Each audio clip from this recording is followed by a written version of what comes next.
Today we will be reviewing some selections from Nick Land's essay, The Dark Enlightenment. This essay was written in 2012, and like Mencius Moldbug's open letter, it is foundational neo-reactionary canon. This essay actually examines Moldbug's open letter and expounds upon it with Land's own ideas. This essay does not run quite as deep as Moldbug's with his open letter's extensive historical references, so we will only be doing a cursory examination of a few interesting passages. The first extends the criticisms of democracy from my previous video on Moldbug with a bit more rhetorical flair. Quote, "Civilization as a process is indistinguishable from diminishing time preference or declining concern for the present in comparison to the future. Democracy, which both in theory and evident historical fact accentuates time preference to the point of convulsive feeding frenzy, it is thus as close to a precise negation of civilization as anything could be, short of instantaneous social collapse into murderous barbarism or zombie apocalypse, which it eventually leads to.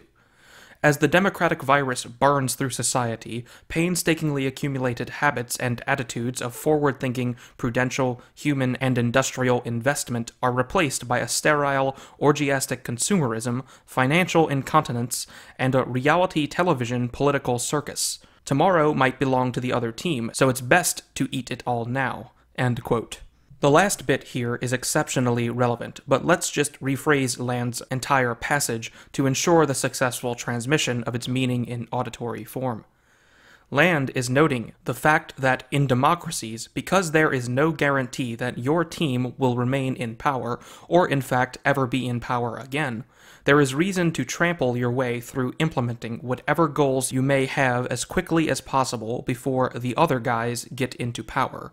Naturally, this elicits the same, and even a more severe version of this tactic from the other side, which results in a snowball effect, in which government assumes the form of a ceaselessly and hastily appended to mass of bureaucracy, with no conception of a long-term vision, because all that matters is enacting your will in the short term while you still can.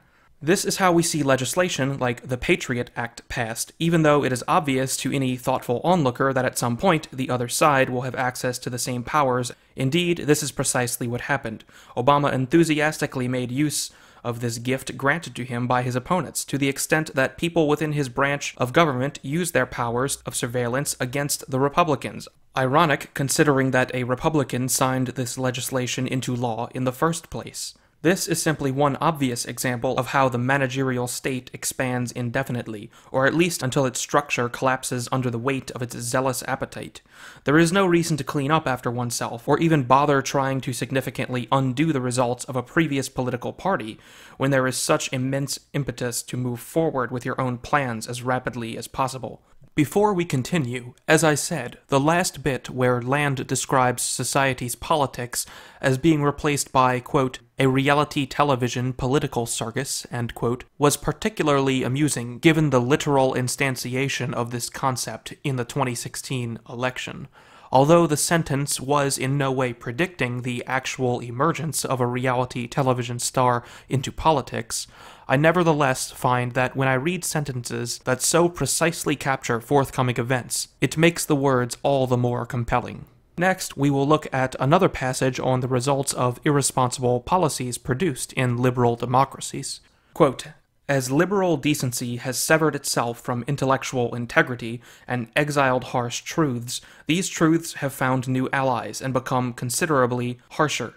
The outcome is mechanically and monotonously predictable. Every liberal democratic cause war strengthens and fertilizes what it fights. The war on poverty creates a chronically dysfunctional underclass. The war on drugs creates crystallized superdrugs and megamafias. Guess what? The war on political incorrectness creates data-empowered, web-coordinated, paranoid and polyconspiratorial werewolves, superbly positioned to take advantage of liberal democracy's impending rendezvous with ruinous reality, and then to play their part in the unleashing of unpleasantnesses that are scarcely imaginable, except by disturbing historical analogy.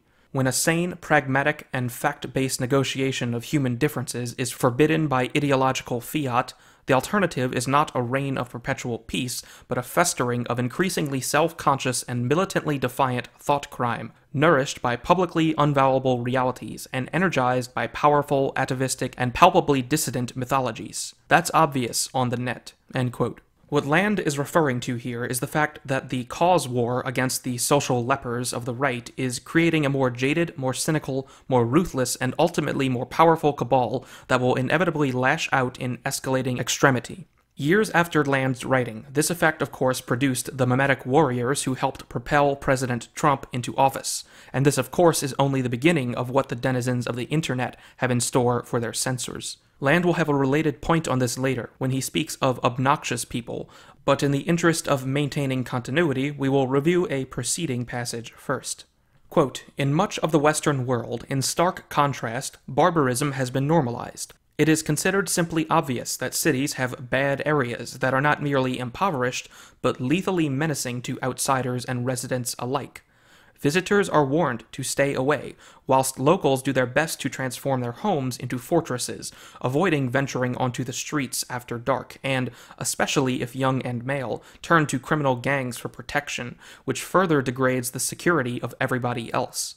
Predators control public space, parks are death traps, aggressive menace is celebrated as attitude, property acquisition is for mugs or muggers, educational aspiration is ridiculed, and non-criminal business activity is despised as a violation of cultural norms.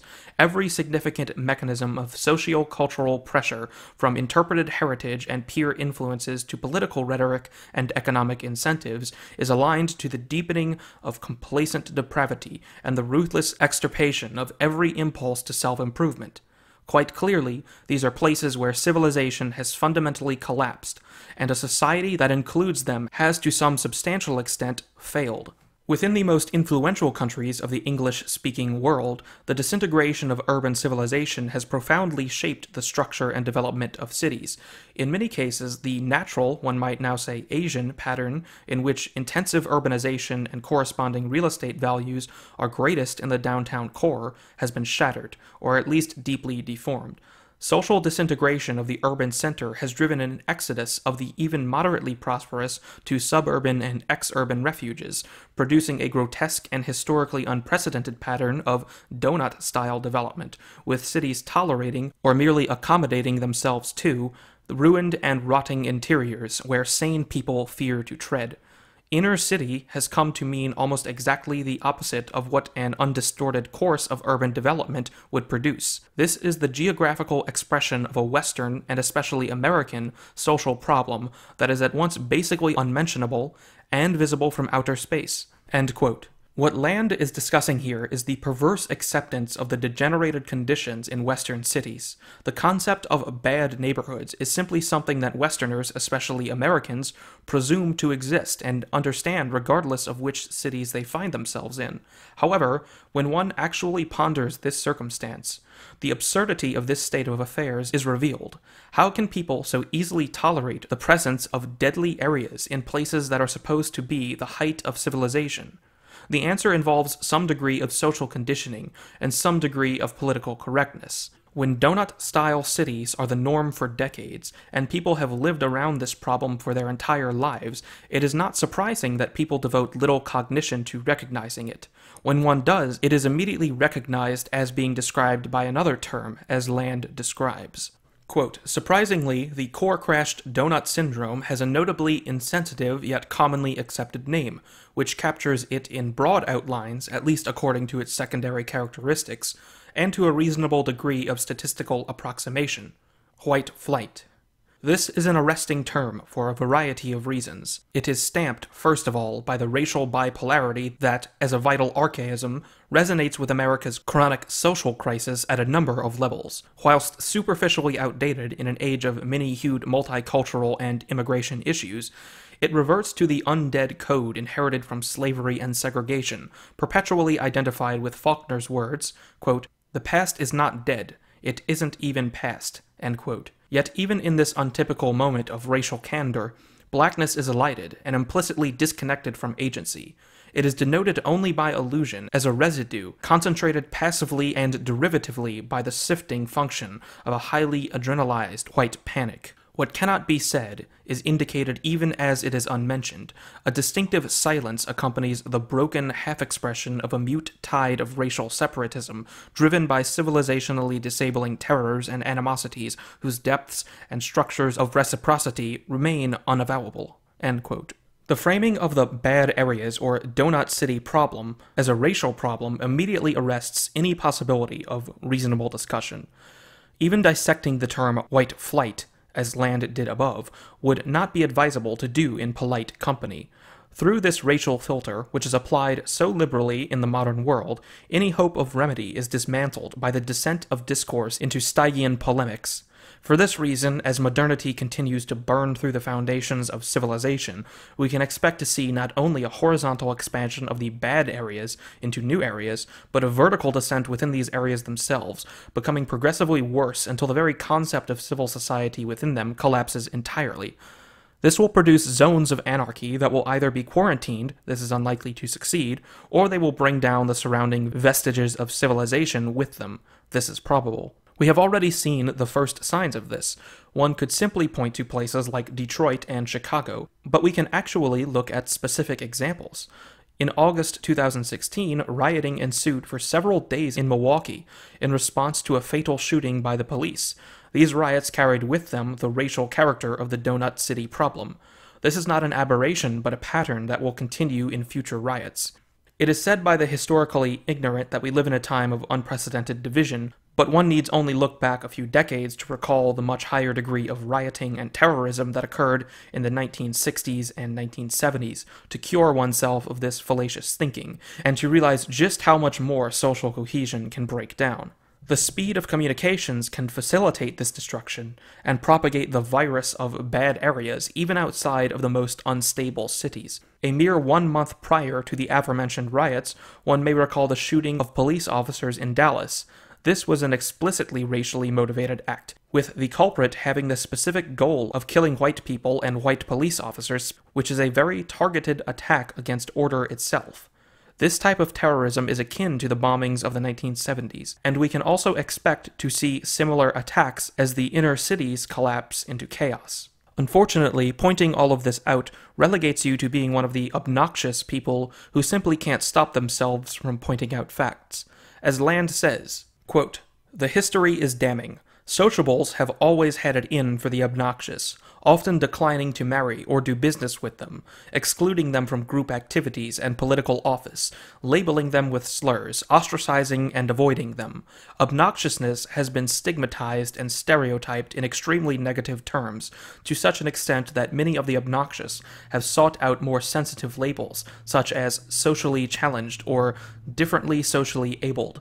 Not uncommonly, people have been verbally or even physically assaulted for no other reason than their radical obnoxiousness.